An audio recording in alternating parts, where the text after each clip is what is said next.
नमस्कार साथियों, मेरे YouTube चैनल में आप सभी का एक बार फिर से स्वागत है। साथियों, जैसा कि आपको अवगत है, उत्तर प्रदेश सहित पूरे देश में निपुण भारत मिशन चल रहा है और पूरे प्रयास किए जा रहे हैं कि हमारा उत्तर प्रदेश भी निपुण भारत मिशन के लक्ष्यों को प्राप्त करे। ऐसे में सीतापुर जनपद में निपुण भारत मिशन से संबंधित एक प्रश्नावली शिक्षकों को दी गई। शिक्षकों की एक ऑनलाइन परीक्षा 11 जनवरी को आयोजित की गई। आज की इस वीडियो में हम जानेंगे कि इस ऑनलाइन परीक्षा में शिक्षकों से कौन कौन से प्रश्न पूछे गए और उनके क्या क्या संभावित उत्तर हो सकते हैं। वीडियो को शुरू करने से पहले मैं आपको बता देना चाहता हूं, अगर आप चाहते हैं इस तरह की इन्फॉर्मेटिव वीडियो आपको एक प्लेटफार्म पर मिले तो उसके लिए मैंने इन्फॉर्मेटिव वीडियो व्हाट्सएप ग्रुप और इन्फॉर्मेटिव वीडियो टेलीग्राम ग्रुप बनाए हुए हैं। आप चाहें तो मेरे ग्रुप से जुड़ सकते हैं। ग्रुप का लिंक आपको वीडियो के डिस्क्रिप्शन बॉक्स में मिल जाएगा, जिस पे क्लिक करके आप मेरे ग्रुप से जुड़ सकते हैं। तो चलिए देखते हैं सीतापुर जनपद में जो परीक्षा हुई उसमें कौन कौन से प्रश्न पूछे गए। सीतापुर जनपद का मैं लिंक निकाल देता हूं। इस तरह का लिंक वहां पर आया। देखिए 11/3/2023 को ये परीक्षा हुई। इसका लिंक में क्लिक करते हैं। जैसे ही हम इसे क्लिक करते हैं तो ये परीक्षा का ओपन हो जाएगा। हालांकि हमें परीक्षा नहीं देनी है, हमें केवल अपना ये देखना है कि इसमें कौन कौन से प्रश्न हुए। तो मैं यहाँ पे ब्लॉक चूज़ कर लेता हूँ। सबसे पहले ब्लॉक चूज़ करेंगे। उसके बाद प्रतिभागी क्या हैं, शिक्षा मित्र हैं, अनुदेशक है। मैं अनुदेशक पे क्लिक कर देता हूँ। उसके बाद प्रतिभागी का नाम हम लिख देते हैं। देखिए क्योंकि हमें परीक्षा नहीं देनी है तो हम यहाँ कुछ भी लिख देंगे। मैं यहाँ पर अमित लिख देता हूँ। उसके बाद हम आगे बढ़ते हैं, नेक्स्ट पे क्लिक करते हैं। जैसे हम नेक्स्ट क्लिक करते हैं तो यहाँ फिर विद्यालय का नाम लिखना होगा। हम यहाँ विद्यालय का नाम लिख देंगे PS,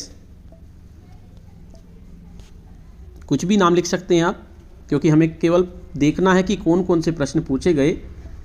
मैंने यहाँ पे लिख दिया विद्यालय PS हो गया। उसके बाद नेक्स्ट के ऑप्शन पे हम क्लिक करते हैं।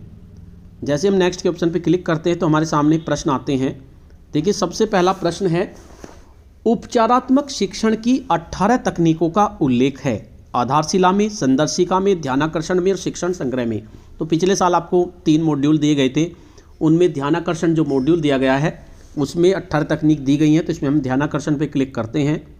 अगला प्रश्न है, छात्र उपस्थिति को प्रभावित करने वाले कारक, यानी छात्र उपस्थिति किससे बढ़ती है किससे घटती है। तो कारक दिए गए हैं। अभिभावकों का सहयोग न मिल पाना, ये भी एक कारक है।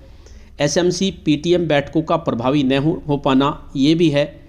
तीसरा है शिक्षण की शिक्षण विधि, ये भी सही है।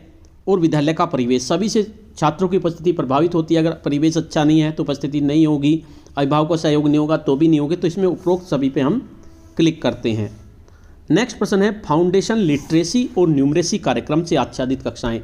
तो जो फाउंडेशन लिटरेसी और न्यूमरेसी कार्यक्रम है ये हमारा बाल वाटिका से कक्षा 3 तक शुरू किया गया। तो इसमें हम बाल वाटिका से कक्षा 3 पे क्लिक करेंगे। उसके बाद अगला प्रश्न है, निपुण भारत मिशन की शुरुआत कब हुई।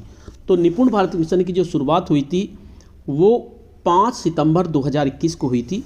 तो हम 5 सितंबर 2021 पे क्लिक करते हैं। हो सकता है इनमें से 1-2 प्रश्न के आंसर गलत हो तो उनको आप अपने आप देख लीजिए। मैं कोशिश करूंगा कि ज़्यादा से ज़्यादा सही प्रश्नों के आंसर बताने की। अगला है, सक्रिय पुस्तकालय का क्या अर्थ है।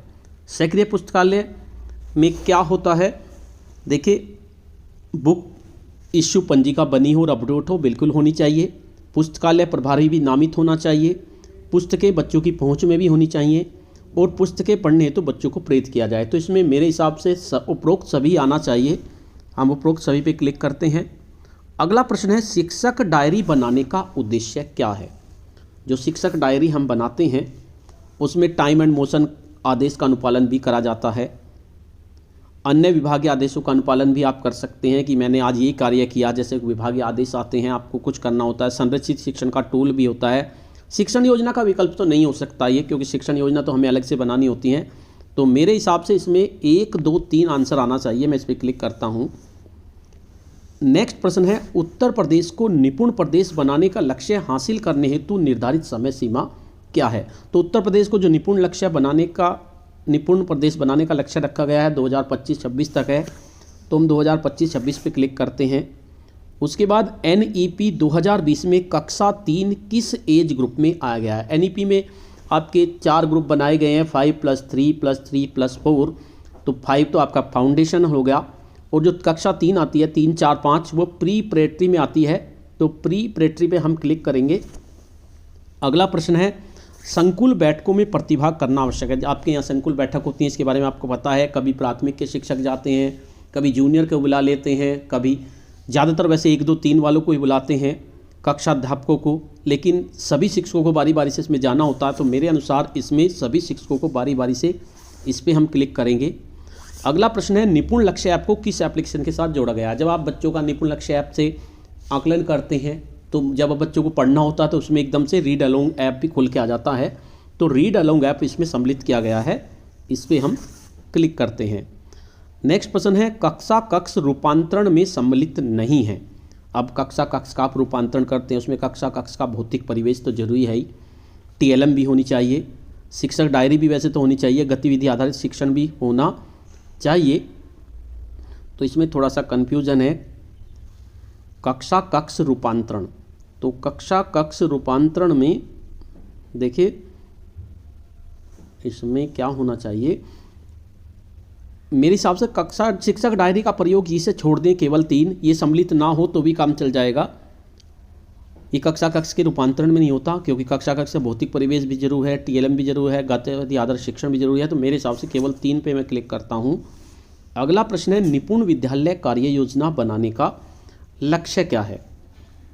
देखिए अपने प्रयासों को नियोजित करते हैं हम इसमें, लक्ष्य के सापेक्ष प्रगति की दशा और दिशा जानने का प्रयास करते हैं, स्वआकलन के अवसर भी होते हैं, कमजोर बिंदुओं की पहचान निदान भी होती है। तो उपरोक्त सभी सही होगा, इस पर हम क्लिक करते हैं। अगला है 3 अंकीय जोड़ घटाओ, यानी 999 तक की संख्याएं और 1 अंकीय गुणा किस कक्षा का निपुण लक्ष्य है, ये कक्षा 3 का निपुण लक्ष्य है मेरे हिसाब से। तो कक्षा 3 पे हम क्लिक करेंगे। हो सकता है इसमें थोड़ा मिस हो, क्योंकि मैं कक्षा 6, 7, 8 को पढ़ाता हूँ। छात्र उपस्थिति को बढ़ाने का सबसे प्रभावी कारक क्या होगा। छात्र उपस्थिति बढ़ाने के लिए आप SMC PTM बैठकें करें, शिक्षण छात्र आत्म संबंध होना चाहिए, अभिभावकों से फ़ोन पे वार्ता कर सकते हैं, होम विजिट कर सकते हैं, लेकिन आपको एक ऑप्शन यूज़ करना है। तो सबसे बढ़िया है कि छात्र और शिक्षकों का आत्मीय संबंध अगर अच्छा होगा तो बच्चे अपने आप ही उत्प्रेरित हो जाएंगे, उन्हें कहने की जरूरत ही नहीं पड़ेगी, वे विद्यालय आ जाएंगे। तो मेरे अनुसार दूसरा आंसर इसका सही होगा। नेक्स्ट प्रश्न है मानक रूप से डायरी बनाने की पहचान क्या है। डायरी कक्षा शिक्षण के पूर्व तैयार की जाए, बिल्कुल सही है। डायरी लर्निंग आउटकम के सापेक्ष बनाई जाए, ये भी सही है। डायरी साप्ताहिक रूप से बनाई जाए, ये तो नहीं सही, क्योंकि डायरी तो प्रतिदिन बनाई जाती है। ERAC ELPSC पद्धति पर बनाई जाए, तो इसमें क्या होना चाहिए 1, 2, A B भी नहीं है इसमें। तो इसमें डायरी के बारे में इसमें थोड़ा सा बनाने का उद्देश्य है 1, 2, 3 होना चाहिए, BC केवल B, CD। अब इसमें थोड़ा सा कन्फ्यूजन ये है, मानक रूप से डायरी बनाने का उद्देश्य क्या होना चाहिए, थोड़ा सा इसमें सोचना पड़ेगा, क्योंकि इसमें देखो डायरी साप्ताहिक रूप से तो बनती है, तो इसमें उपरोक्त सभी पर भी हम क्लिक कर देते हैं। तो ये 15 प्रश्न थे। उसके बाद हम नेक्स्ट के ऑप्शन पे क्लिक करते हैं, देखते हैं नेक्स्ट के ऑप्शन पे क्लिक करके क्या होता है। हमने नेक्स्ट के ऑप्शन पे क्लिक किया। अब संदर्शिका आधारित प्रश्नावली हमारे सामने आ गई। देखिए 15 प्रश्न पहले थे, 15 प्रश्न अब हमारे सामने आ गए हैं। भाषा गणित शिक्षण कक्षा 1 से प्रतिदिन 3 कालांश निर्धारित किए गए हैं, जिसमें कार्य पुस्तिका का कार्य किस कालांश में होगा। कार्य पुस्तिका पर आप 3 कालांश हैं। पहले कालांश में आप पाठ शिक्षण योजना बताएंगे, दूसरे में आप कार्यपत्रक भराएंगे, तीसरे कालांश में मेरे हिसाब से इसमें होगा कार्य पुस्तिका में। तो मैं तृतीय पर क्लिक कर देता हूँ, क्योंकि तीसरे कालांश में ये हमें करना है। उसके बाद प्रवाहपूर्ण पठन और अर्थ निर्माण कौशल दोनों मिलकर किस कौशल का विकास करते हैं। तो प्रवाहपूर्ण पठन भी आ जाए और अर्थ निर्माण भी आ जाए तो समझ के साथ पठन आप इसे कह सकते हैं। उसके बाद कक्षा 4 व 5 में उपचारात्मक शिक्षण आपको कराना है। 24 सप्ताह का कार्यक्रम है ये। तो इसमें बच्चों को कितने समूह बांटा है, इसमें आपको बच्चों को 3 समूह में बांटना है। तो 3 समूह पे मैं क्लिक करता हूँ। उसके बाद अगला है भाषा शिक्षण 1, 2, 3 में साप्ताहिक आकलन किस दिन करना है। तो जो साप्ताहिक आकलन करना है आपको भाषा शिक्षण में, वो आपको छठे दिन करना है। तो छठे दिन पे हम क्लिक कर देते हैं। उसका बाद है संदर्शिका आधारित शिक्षण कितने सप्ताह का है। तो ये तो सबको ही पता है कि 22 सप्ताह का था, तो हम 22 सप्ताह पे क्लिक करते हैं। अगला प्रश्न है कक्षा 4-5 में कितने सप्ताह का कार्यक्रम संचालित है? कक्षा 1, 2, 3 में 22 सप्ताह का था, लेकिन कक्षा 4-5 में 24 सप्ताह का कार्यक्रम आया था। 24 सप्ताह पे हम क्लिक करेंगे। उसके बाद संदर्शिका आधारित शिक्षण वो कक्षा 1, 2, 3 में किया गया है, तो हम इसमें कक्षा 1, 2, 3 में क्लिक करेंगे। अगला है कक्षा 1, 2, 3 में गणित शिक्षण हेतु 3 रिक्त कालांशों की व्यवस्था के बारे में निम्न में से कौन सा कथन सत्य है? देखिए, कक्षा 1, 2, 3 में जो आपका 3 रिक्त कालांश हैं, यानी चौथे दिन, उसमें अनुदेशनात्मक कार्यांशों की पुनरावृत्ति करनी है, बिल्कुल सही है। रिक्त कालांशों का विस्तारीकरण करना है। रिक्त कालांशों की शिक्षण योजना संदर्शिका में अलग से दी गई है, ये तो गलत है। और जो है रिक्त कालांशों का लगातार होना आवश्यक नहीं है, तो मेरे हिसाब से इसमें 1, 2 होना चाहिए, लेकिन 1, 2 इसमें दे नहीं रखा, 1, 2, 2 दे रखा है, तो हम 1, 2, 2 पे क्लिक करते हैं। उसके बाद अगला है कक्षा 1, 2, 3 में संदर्शिका आधारित शिक्षण किए जाने की मानक स्थितियां हैं। कक्षा 1, 2, 3 में मानक स्थिति क्या होंगी? भाषा और गणित में प्रतिदिन 3-3 कालांशों में शिक्षण कार्य हो रहा है, बिल्कुल सही है। साप्ताहिक और शाब्दिक आकलन नियमित रूप से किया जा रहा है, तो अभी क्लिक करेंगे, ये भी सही है। कार्य कुछ कार्य हो रहा है, जांच की जा रही है, ट्रैकर भरे जाएँ, ये भी सही है। डायरी साप्ताहिक रूप से और पूर्व में शिक्षण कार्य से पूर्व भरी जाए, ये भी सही है। तो इसमें हम उपरोक्त सभी पे क्लिक करते हैं। अगला प्रश्न है भाषा पठन कौशल विकास के चरण है। प्रिंट चेतना, उभरता पठन, शब्द पहचान, डिकोडिंग। प्रिंट चेतना, डिकोडिंग, पठन, उभरता पठन, प्रिंट चेतना। देखिए, इसमें सबसे पहला ही सही लग रहा है मुझे, प्रिंट चेतना, उभरता पठन, शब्द पहचान और डिकोडिंग। उसके बाद है संदर्शिका में ट्रैकर भरने की जिम्मेदारी। ट्रैकर भरेंगे जो जिस क्लास को पढ़ा रहा है उसका कक्षाध्यापक ही पढ़ेगा, तो इसका आंसर होगा संबंधित कक्षाध्यापक की। उसके बाद कक्षा 1, 2 व 3 में भाषा का शाब्दिक आकलन। जो भाषा का शाब्दिक आकलन है वो 11वें और 22वें सप्ताह में करना है, तो हम 11 और 22 पे क्लिक करते हैं। अगला प्रश्न है TLM PRM के प्रयोग किए जाने से तात्पर्य है।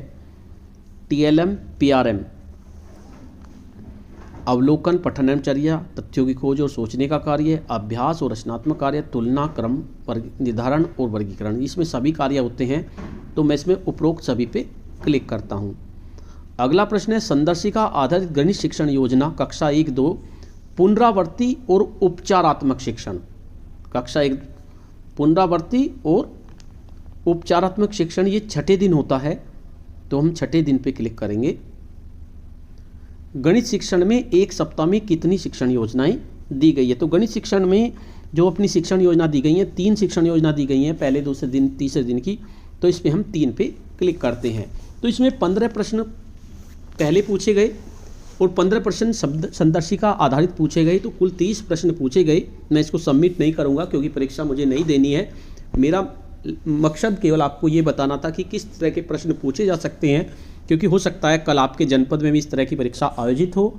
तो साथियों, आज की वीडियो में इतना ही। आपको यह वीडियो कैसी लगी? अगर आपको वीडियो अच्छी लगी तो इस वीडियो को लाइक करें, शेयर करें, वीडियो पे कमेंट्स करें, और अगर आप मेरे चैनल पे नए हैं, पहली बार देख रहे हैं, तो चैनल को सब्सक्राइब कर लें और बेल के आइकन को प्रेस कर दें, जिससे कि आपको नेक्स्ट वीडियो का नोटिफिकेशन मिल सके। धन्यवाद।